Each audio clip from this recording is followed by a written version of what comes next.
امام شعبی رحمۃ اللہ فرماتے ہیں کہ جب نہ دینے کا خوف ہو تو لکھنے اور گواہ رکھنے میں کوئی حرج نہیں ہے۔ اب جسے امانت دی جائے اسے خود اللہ کا خوف رکھنا چاہیے ہے۔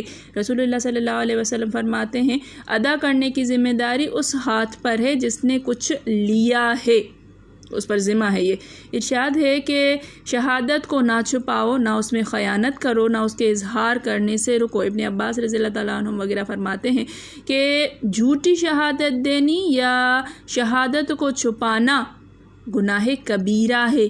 یہاں بھی فرمایا کہ چھپانے والا خطا کار دل والا ہے، جیسے ایک جگہ سورہ مائدہ میں فرمایا گیا کہ وَلَا نَكْتُمُ الشَّهَادَةَ اللہ ہے کہ ہم اللہ کی شہادت کو نہیں چھپاتے ہیں، اِنَّا إِذًا لَمِنَ الْآثِمِينَ اگر ہم ایسا کریں گے تو یقیناً ہم گنہگاروں میں سے ہوں گے۔ اور جگہ فرمایا ایمان والو عدل و انصاف کے ساتھ اللہ کے حکم کی تعمیل